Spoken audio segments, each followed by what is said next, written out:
সুন্দর আমল করতে গেলে সুন্দর একটা পরিবেশ লাগবে ধরে ঠিক না? আমাদের বাংলাদেশে আমরা ভালো আমল করতে চাই। এ ভাই আমার কথা শুনতেছেন?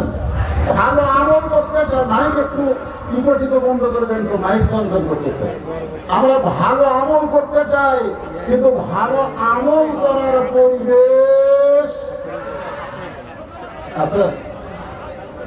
জামিলনগর মসজিদে আপনি জোহরের নামাজ পড়বেন, মসজিদ থেকে আপনার বাড়ি হলো 200 গজ দূরে। আপনি বাড়ি থেকে নিয়োগ করছেন যে আমি সামনে কাতারে গিয়ে নামাজ পড়বো। আপনার বলেন তো আপনার নিয়ম ভালো না খারাপ? একথা ভালো না খারাপ? তাহলে 200 গজ আপনি হেঁটে হেঁটে আসতেছেন, অজুতে আসতেছেন, সুবহানাল্লাহ আলহামদুলিল্লাহ জিকির করতেছেন, কিন্তু এই 200 গজের মধ্যে 2টা বেপরদা নারী আপনার 200 গজ পড়ে গেছে।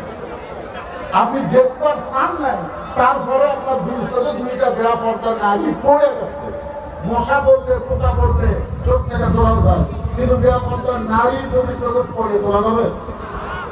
এখন সামনে কাতার আপনি নিয়োগ করলেন, ইলা জিহাদুল কাবাতুল শরীফাত আল্লাহু আকবার, মুখ আছে কাবার দিকে, চোখ আছে সেজদার দিকে, আর মন খালি বলতেছেন আজকে কি দেখলাম।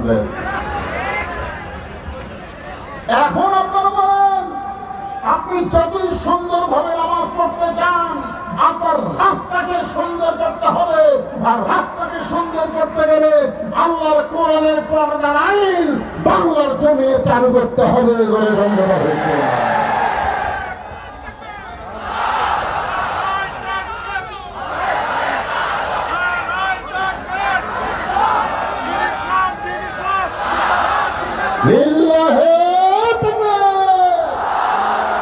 আল্লাহ পবিত্র কোরআনে বলেন, অকরনা ফি বুয়ুতিকুন্না ওয়ালা তাবাররাজনা তাবাররুজাল জাহিলিয়াতিল উলা।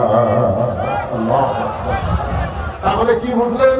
যে সুন্দর মসজিদে সুন্দর আমল করতে গেলে যে রাস্তা দিয়ে আমরা মসজিদে আসবো, এই রাস্তাটাও সুন্দর করা লাগবে।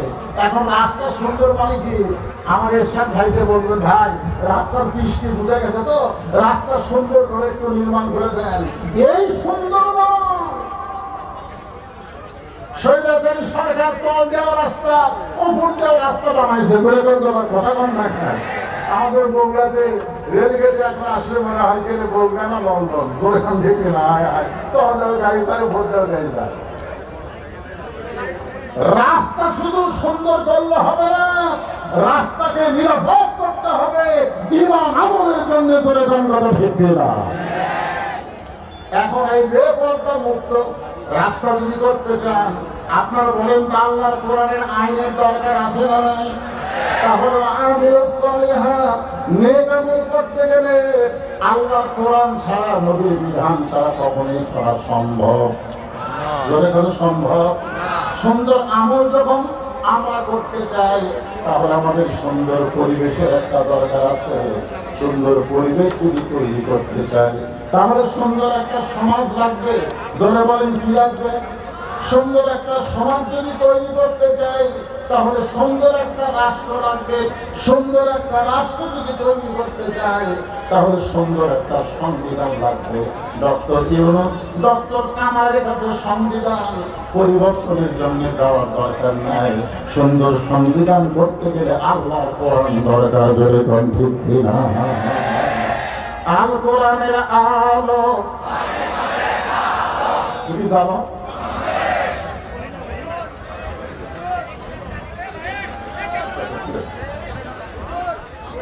এই আপনারা তো 2 দল হয়ে গেলে, এক দল হন। আল কোরআনের আলো ঘরে ঘরে। টেবিলে প্রথম তো ওয়াসা কোম্পানি ঢাকায় একটা ট্যাঙ্কি বানাইছে, যে ট্যাঙ্কির ধারণ ক্ষমতা হলো 2 কোটি লিটার। 5-6টা ডিপ পানি ওই ট্যাঙ্কি ভরে। ওই ট্যাঙ্কির পানি পাইপের মাধ্যমে ঢাকার প্রত্যেকটা বাসায় বাসায় সাপ্লাই হয়। কিন্তু গভীর রাত্রে কে যেন ট্যাঙ্কির সাপ্লি ধরে শয়তানি করে, চক্রান্ত করে ট্যাঙ্কির মধ্যে 2টা মরা মহিষ ঢুকে গেছে।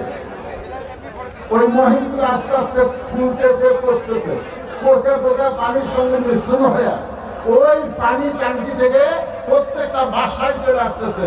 বাসায় এখন গিলাসে পানি নিয়ে আপনি যদি কোরআন তেলাওয়াত করেন সাকাহুম রাব্বুহুম শারাবান তাহুরা, আপনি বলেন পানি পাক না না পাক?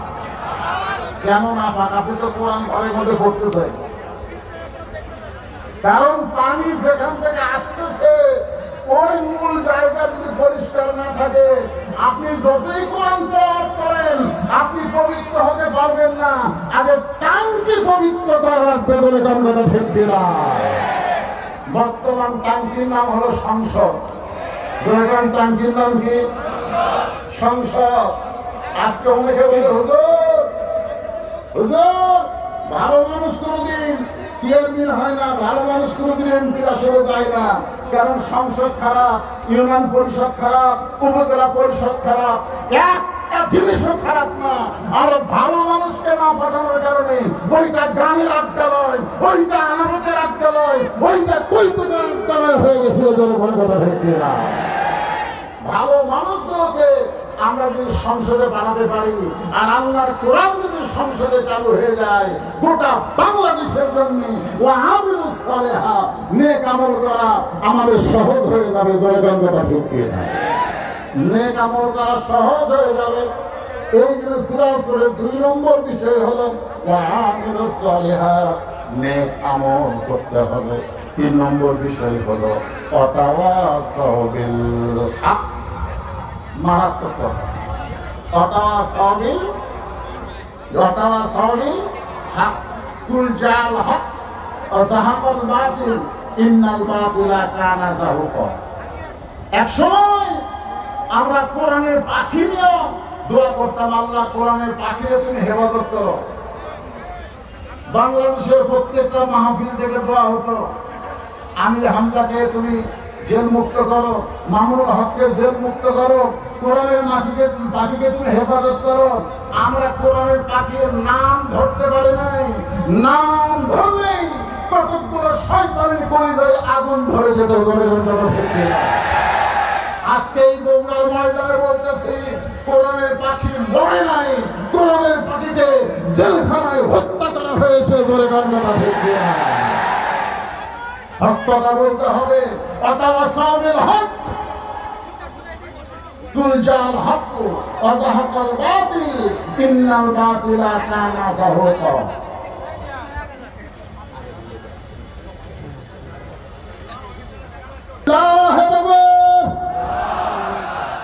আমার ভাতিজা আমির হামজা